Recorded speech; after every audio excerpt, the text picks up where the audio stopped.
Ողջույն, Ինֆոկոմի տաղավարում այսօր ես հյուրընկալել եմ լրագրող Կարեն Ավետիսյանին եւ ռեժիսոր պրոդյուսեր Անժելա Ֆրանգյանին։ Շնորհակալ եմ մեր հրավերն ընդունելու համար։ Այսօր խոսելու ենք պատերազմը վավերագրողների, լուսաբանողների մասին եւ հարակից խնդիրների մասին։ Նախ ուզում եմ հասկանանք մենք իբրև հանրություն ինչ պետք է իմանանք պատերազմը վավերագրող անձանց մասին։ Ինչ է դա ընդհանրապես լայն իմաստով։ Ես կարծում եմ, որ հենց վավերագնյութն է երևի թե ավելի կարևոր, քան հենց վավերագրողը, այսինքն ավելի շատ պետք է կենտրոնանանք գնահատելու հենց վավերագրությունը, անկախ նրանից թե ինչ կրիչի վրա է, ինչ ձևաչափի, ինչու՞ չէ նաև այն մարդկանց ուղղակի այստեղ մի տեսակ տարօրինակ դիրքերից եմ խոսում, որովհետև ուզում եմ, որ իմանան այդ մարդկանց, որ ովքեր վավերագրում են,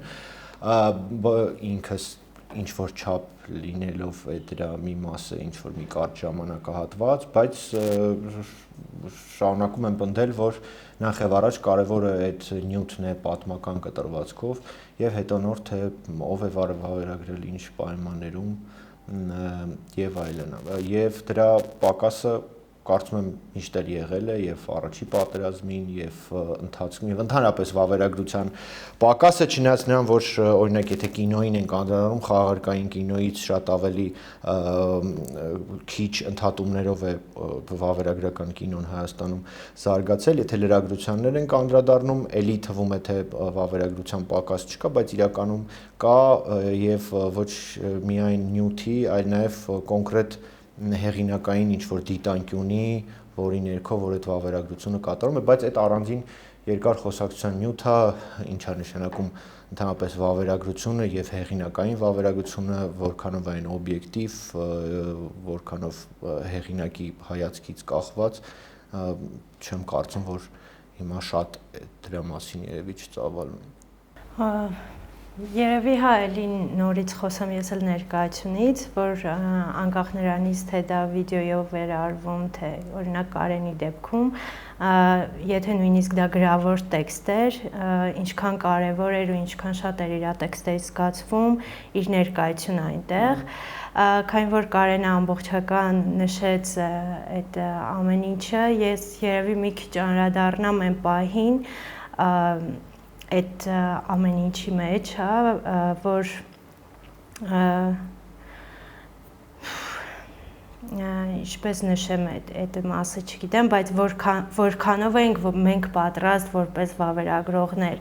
այսինքն իմ պարագայում, եթե ասեմ, ես ուղղակի հայտնվել եմ ինչ-որ իրավիճակում եւ ունեցել եմ տվյալ մասնագիտությունը, հետեւաբար գուցե նույնիսկ արժե այդ առանձնացումը անել, որ կային մարդիկ, որոնք միգուցե նախորդ պատերազմներից ինչ-որ չափով արդեն հասկանում էին, թե ինչ կերպ պետք է այդ ամենը արվի եւ կա ես իմ սուբյեկտիվ հայացքով եւ ինչ-որ մի միջավայրում, որտեղ կիրառում էին մասնագիտությունը։ Այդ շատ կարևոր տարբերություն է, այսինքն մարդիկ, որոնք որ հատուկ գնացել էին վավերագրելու համար, հենց այդ նպատակով, լինի, չգիտեմ, Bars Media-ն, հետքը եւ այլն, եւ մարդիկ, որոնք ստիպված կամ ուղղակի ընթացքում այդպես է ստացվել հանգամանքների բերումով եւ դրա արդյունքում էլ տարբեր տեսակի վավերագրություններ են դուրս գալիս եւ մեծ հաշվով բոլոր կենթանի մարդկանց վկայությունները լինի Facebook-յան գրառման տեսքով, տեսանկարահանման, ինչ որ հարցազրույցի եւ այլն, այդ ամենը այս կամ այն կերպ վավերագրություն է, որով ինչ որ պատկերներ ենք փորձում ամբողջացնել պատերազմի, չգիտեմ որքանով է դա ստացվում ընդհանուր առմամբ, այսինքն որքանով դա ցաքու ցրիվ չէ եւ որքանով է դա ինչ որ puzzle հավաքում, վստահ չեմ, որ հավաքում է, բայց այնուամենայնիվ պատմության համար դա պետք է, այսինքն հիմա եթե կարճաժամկետ մենք չգիտենք դա ինչի համար է, ինչ նպատակի է ծառայում, ինձ թվում է պետք չի դրա վրա կենտրոնանալ, պատմությունը ինքը դրա անհրաժեշտությունը կամ ոչ անհրաժեշտությունը համապատասխան պատմական դարակների մեջ կդնի։ Ամեն դեպքում պատերազմը վավերագրելը, պատերազմը իբրև վավերագրության թեմա, հասկանում ենք, որ լրիվ այլ մարտահրավերներ, այլ խնդիրներ է դնում Ես այս առումով ուզում եմ հասկանամ մենք մեր վավերագրողները որքանով էին պատրաստ եւ այդ իրավիճակներում որքանով կարողացին լավագույնս դրսևորվեն կամ ո՞րն է առհասարակ այդ լավագույն դրսևորվելու իրավիճակը ոնց հասկանանք Չգիտեմ, ընդհանուր առմամբ ես չեմ կարծում, որ որևէ ցավոք սրտի, որ որևէ ոլորտ պատրաստ էր եղել այդ պատերազմին, եւ այդ անպատրաստվածությունը ինձ թվում է, որ տարածվում է բոլորի վրա, այսինքն թե կառավարությունից, թե հենց բանակից, որը հենց պրակտիկ այդ առաջադրանքներն էր կատարում, թե անգամ քաղաքացիական բնակչությունից, որը իր այսպես մասնակցություններ ունենում թե լրագրողներից, այսինքն այդ անպատրաստությունը, որի արդյունքում որ այդ ամեն ինչը եղավ, ինձ թվում է վերաբերում է բոլորին եւ այդ անպատրաստության մեղքը, ինչպես եւ պարտությունը բոլորով ենք կիսում։ Ընդհանրապես ինչ տեսակ դուք եւ ինչ փոխանցեցիք մեզ, արդյոք սրա մեջ տարբերություն կա, արդյոք դուք փոխանցել եք մեզ այն ինչ որ տեսել եք, ինչու եմ սա հարցնում, որովհետև տևական շրջան մենք գտնվում ենք տեղեկատվության սահմանափակման այսպես շրջանակների մեջ եւ միշտ չէր որ ստացվում էր որ վավերագրողները, լուսանկարիչները, լրագրողները կարողանում էին փոխանցել ամբողջական ինֆորմացիա։ Եթե ավելի այսպես մարդկային հարցնեմ, կա ինֆորմացիա, որը դուք չուզեցիք որ հանրությունը տեսնի օրինակ։ Չգիտեմ, երևի նույն էլի այդ սուբյեկտիվ տեսանկյունի պահը նշեմ, որ դա երբեմն քեզ կարող էր նաև անկախացնել դրանից ու դու չնայած ցույց չտայիր ինֆորմացիոն առումով ինչ որ բաներ պահեիր, բայց էմոցիոնալ առումով դրանք հաղորդեիր, էլի Կարենի գրածներին անդրադառնամ, որտեղ քանի որ ինքը ինչ որ երկխոսությունների ու բանի միջոցով շատ հետաքրքիր ավելի ոճային ձևով դրանք գրում էր, կարծում եմ այդ խնդիրը գուցեև չի եղել։ Իհարկե, երբ որ ես եկա հենց ամենաառաջի օրերին, ես ինքս իմ հանդեպ մեծ մեղադրանք էի զգում, որովհետև իհարկե ինչ որ բաներ չէինք ասել, ինչ որ բաներ կարողա տեսել եւ չէինք ասել, ինչ որ տեղեր մենք ուղղակի մուտք չէինք ունեցել, որ հասկանայինք ինչ է կատարվում։ Դա երևի ավելի լրատվական իմաստով այդ պակասի առումը չէի լրացրել ու ես ինձ շատ մեղադրում էի։ Իսկ եթե ավելի գնամ իմ մասնագիտության ոլորտ եւ ստեղծագործական առումով ասեմ, հենց հիմա էլ որ նայում եմ իմ արխիվը, ինչ որ շատ ներքին ինքսին վրա նորից ջղայնություն կա, որ մտածում եմ, որ այդ ամեն ինչը ինչ տեսել եմ, ինքը կադրերը չեն էլ հաղորդում։ Այդ խնդիրը իհարկե միշտ մնալու է, այսինքն եթե տեսածի եւ արտահայտածի այդ բացը լրացվի, որի համար գուցե ստեղծագործական լրացում գտնեմ։ Բայց լրատվական իմաստով, այո, շատ բաներ ա եղել, որ ուղղակի չենք տեսել եւ շատ բաներ ա եղել, որ մենք մեզ նաեւ սահմանափակել ենք ասել։ Ինչու է պայմանավորված այդ սահմանափակումները։ Ռազմական դրությամբ մեկը, մյուսը չգիտեմ, հարկի թե անհարկի վստահությամբ ասված խոսքին, որ պետք չի դրանք հրապարակել եւ զգուշությունից միգուցե ու նաեւ այստեղ նույնիսկ նշենք իհարկե նաեւ անփորձությունից։ Ինչպես է ընտրությունը կատարվում հրապարակել այս տեղեկատվությունը, այս լուսանկարը։ Դե կոնկրետ իմ դեպքում այդ ամեն ինչը ստիպված արվեց, այդ մի փոքր ավելի գեղարվեստական վավերագրության ձևը, քանի որ տեղեկատվական, հենց լրատվական վավերագրության համար գրեթե նյութ չկար, այսինքն նյութը շատ էր, բայց մյուս կողմից ֆիլտրերը այնքան շատ էին, օբյեկտիվ, սուբյեկտիվ, սուտ, ճիշտ, այսինքն այդ պայմանավորված բոլոր այն գործոններով, որ Անժելան նշեց, որ արդյունքում շատ քիչ է տարբերությունը նստած բազմոցին, ասենք լսելով պետական պաշտոնական լրահոսը եւ այնտեղից փոխանցել ուղակի նույն լրահոսը, որտեղ այդ նույն լրահոսից այն կողմ տեղեկատվությունը փոխանցել չի կարելի կամ կամ վստահ արժանահավատ չէ կամ եւ այլն եւ արդյունքում հասկացա որ դա անիմաստ է եւ դրա փոխարեն երևի թե ինչ որ այնպիսի բաներ կարելի է գրել կամ փոխանցել որոնք որ կախված չեն այդ սահմաններից բայց դա ինչ որ հատուկ ստացված առանց ինչ որ երկար մտածելու ինչ որ այդպիսի բան էր բայց այն մարդու համար որը որ պրոֆեսիոնալ լրագրող է տեղեկատվական դաշտի եւ պետք է իր առաքելությունը կատարեր դա գրեթե անհնարին էր որովհետեւ նախ այդ ճշտի եւ ստի սահմանները այնքան լղոզած էին եւ հարաբերական եւ շատ դժվար հասկանալի հենց լրագրողի համար հետո ցանկացած լրագրող որը ներկայացնում է հայկական կողմը, այսինքն այստեղ արդեն ինչ որ չէ, երևի թե ինչ որ մասնագիտական պարադոքս կա, այսինքն լրագրող, որը ներկայացնում է այս կամ այն կողմը, բայց դա ֆորս մաժորային իրավիճակ է եւ շատ դժվար է որևէ մեկին վերացարկվել այդ իր ներկայացնելի կողմից ու հանդես գալ որպես անկախ դիտորդ, ինչքան էլ մենք տեսականորեն գիտենք այդ առաքելության կարևորությունը, բայց երբ որ այդ ֆորս մաժորային պահ է լինում, գրեթե ոչ ոք այդպես չի վարվում, այսինքն ինչ որ բնազդ ավելի գերակշռող է դառնում, քան մասնագիտական նեյտրալ դատողությունը։ Իսկ այդ դեպքում, եթե դա արդեն ինչ որ սահման է, որը որ դու անցնում ես, հա, արդեն չգիտեմ որքանով իմաստ ունի հենց այդ կլասիկ լրագրողական աշխատանքը մինչև վերջ կատարելը, բայց մյուս կողմից էլ չես կարող կատարել, որտեղ այնտեղ հենց դրա համար ես գտնվում, այսինքն այնքան է տենց մի կողմից այս, մյուս կողմից այն այդ ակցիաները այնքան են ճնշում, որ դրա արանքից ավելի շատ տենց ինքնաբուխ, ինքնստինքյան ինչ որ բան է դուրս գալիս, քան թե հայեցակարգային մտածված, պատրաստված, ծրագրավորված եւ համակարգային, այնպես ինչպես որ պետք է լիներ, բայց այդ նույն խնդիրներն է կան այն մնացած ոլորտներում, դրա համար ես նկատի ունեի, որ այդ ամեն ինչը իրար շատ նման էր, այդ ցակուցելիությունը, ձախողումը բոլոր ոլորտներում։ Ես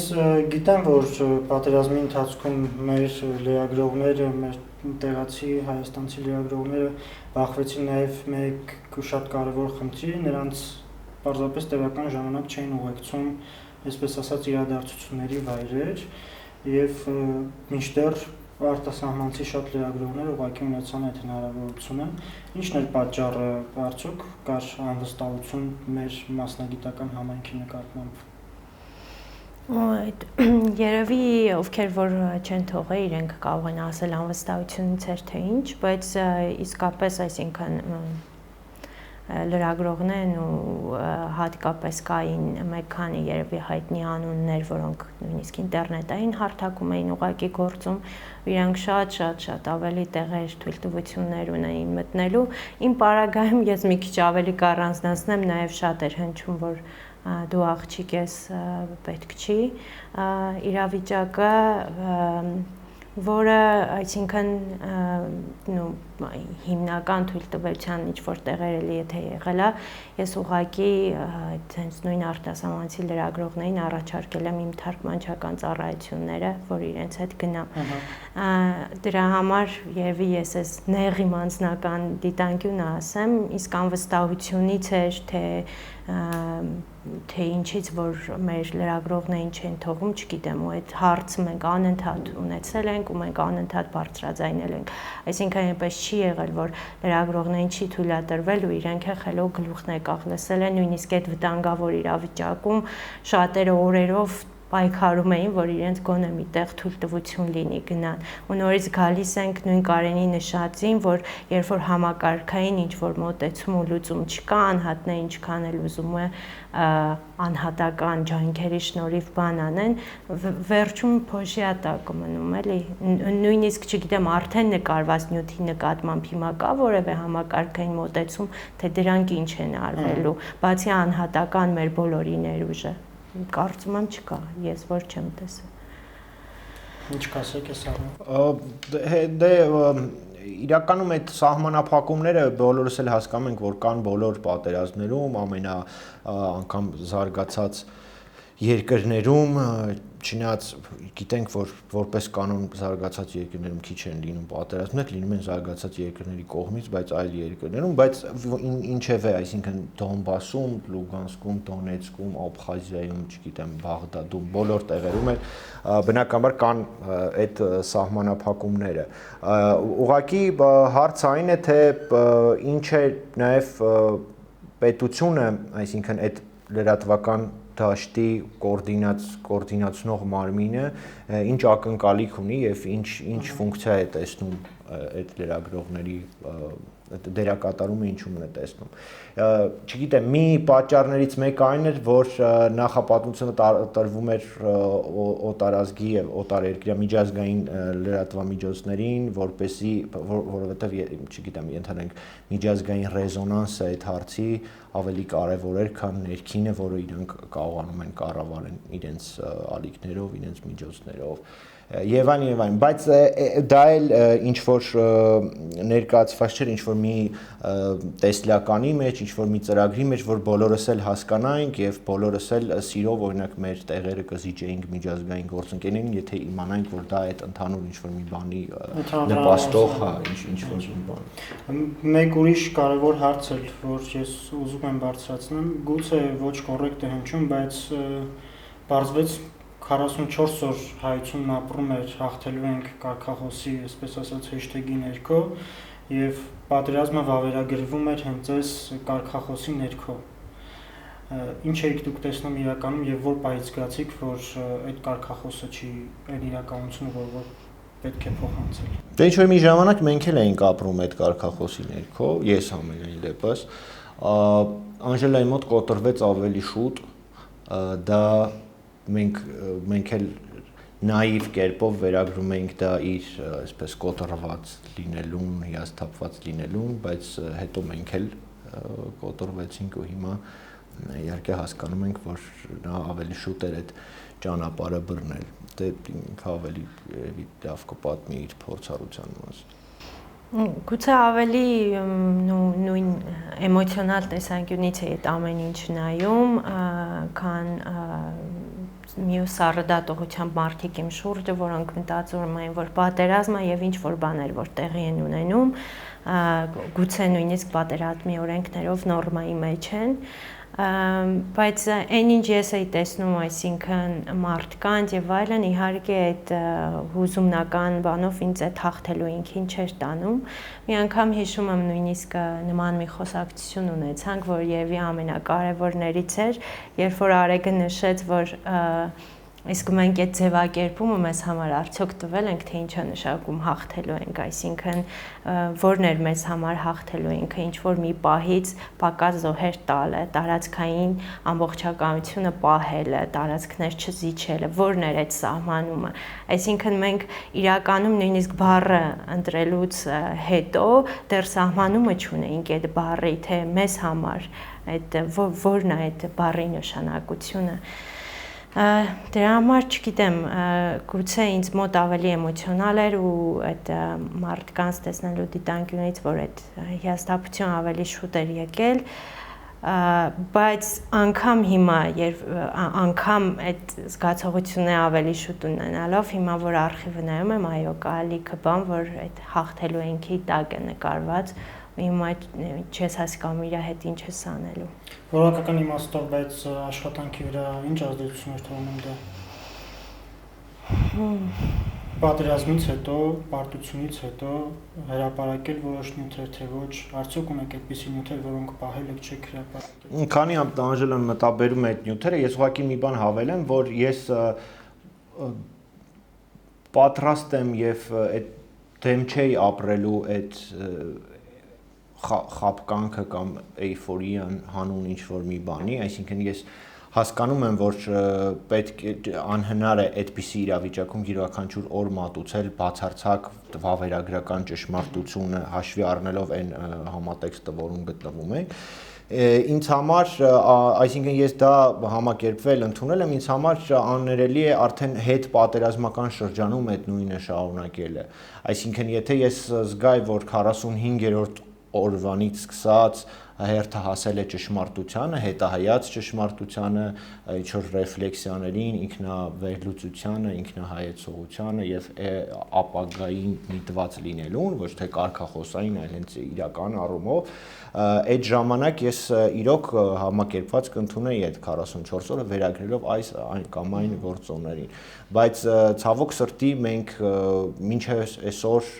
չգիտեմ դուք կարող եք ինձ ուղղել, որտեղ ձեր հենց բնույթն է այդ դրանով, այսինքն մենք չունենք մինչև հիմա ավարտուն ինչ-որ մի հատ լայնածավալ հետազոտություն, բացառությամբ ինչ-որ 1-2 կայքերի ինքնաբուխ կատարած ինչ-որ հեղինակային հետազոտություն, այսինքն գլոբալ կառավարական մասշտաբով ես նկատի ունեմ։ Պատկերը չունենք պատերազմի։ Չունենք այդ պատկերը եւ պատկերը գուցեև դժվար է հավաքել, բայց չունենք այդ վստահությունը, որ այդ պատկերը փորձվում է, կատարվում են փորձեր այդ պատկերը հավաքելու եւ կատարում են ոչ թե անհատների կամ ինչ-որ հասարակական կազմակերպությունների կամ ինչ-որ էնտուզիաստների միավորման կողմից, այլ հենց պետական ինստիտուտների կողմից այդ հետազոտությունները, որոնք ինչ-որ բաներ կվերականգնեն։ Հիմա այլ կերպ ինչ-որ մարդիկ, չգիտեմ, պահանջում են օրինակ տրիբունալ եւ այլն, խոսքը միայն դրա մասին չէ, ասենքն թող, չգիտեմ, չկա տրիբունալ, բայց գոնե լինի այդ մոտավորապես այն պատկերը, որից հետո արդեն հերթը կհասնի կամ չի հասնի տրիբունալին, բայց մոտավորապես այդ ինքնահոս հախուռն ընթացքը շարունակվում է 45-րդ օրվանից մինչև այսօր եւ ցավոք չկա որևէ վստահություն, որ չի շարունակվի վաղը։ Չգիտեմ որակական առումով ինչ որ բան փոխվել է թե չէ, որովհետեւ իմ տեսանկյունը ամեն դեպքում պատերազմը վատ էր, կարևոր չէր թե որ տեսանկյունի ավարտին որ հասնենք, ինչ եմ տեսնելու, բայց ընթացքում իհարկե շատ եմ կարծեմ նաև դիտողություններ լսել, որ գուցե մազոխիզմի է նմանվում, եթե անընդհատ միայն վատ տեսանկյունից ես այդ ամեն ինչը ասում, հետաքրքրական է, որ այ հիմա որ մտածում եմ սոցցանցերում, այն ժամանակ ամեն դեպքում այն ինչ հրապարակում է միտված էր, որ կարող է ինչ-որ մի բան փոխվի։ Եթե դա նույնիսկ կլինի մեկ տատիկի կյանքում ինչ-որ բան էին, քանի որ այնքան ինքը հրապուրիչ էր այդ մի կադրով կամ իր խոսքով, որ կարճ դնում է սոցցանցում, որ կարող է իր մոտ ինչ-որ կարճ խնդիր էր լուծվում նույնիսկ քնելու առումով, ինչ-որ չգիտեմ արդեն 45-րդ օրից հետո, երբ որ մենք տեսնում ենք, թե ինչպես են էվակուացվում գյուղերը ու մեքենաներ գյուղացիները ուղղակի չունեին, մտածում է, որ այդ հրապարակումը ինչ-որ մի ձևով կարող է նպաստի, որ այդ իսկ հիմա չեմ կարողանում դեռ որ վերագտնել իմ նկարածի հրապարակելու իմաստը կամ գոնե վերաիմաստավորել այդ ու սա անհատական մոտեցումով եմ ասում, իհարկե եթե հայեցակարգային լինի, որ ինչ-որ բաներ կան, ես հիշում եմ նույնիսկ, այսինքն շատ հասարակական կազմակերպություններ հետագայում որ գալիս էին նույն Արեգը, որ անընդհատ բացի իր ստեղծագործական աշխատանքը աշխատում էր նաև նույնիսկ այդ մինաների վրայի նշանները նկարեր եւ այլն, որ դա ինչ-որ միտեղ հետո հավաքագրվեր եւ բոլոր այդ նյութերը կամ երեխաներին վիրավոր, որ մենք գոնե 1-2 կադրով մտածել էինք մեր գործից դուրս, այսպես ասած, ստեղծագործելուց դուրս, նաև հենց փաստագրենք, մտածում ենք, որ գոնե միտեղ իրենք վերջում կհավաքագրվեն ու ինչ-որ բանի պետք կգան, իսկ անհատապես անձնական իմաստով հիմա հրապարակելու իմաստը չեմ կարողանում վերագտնել։ Շնորհակալ եմ զրույցի համար։ Շնորհակալություն։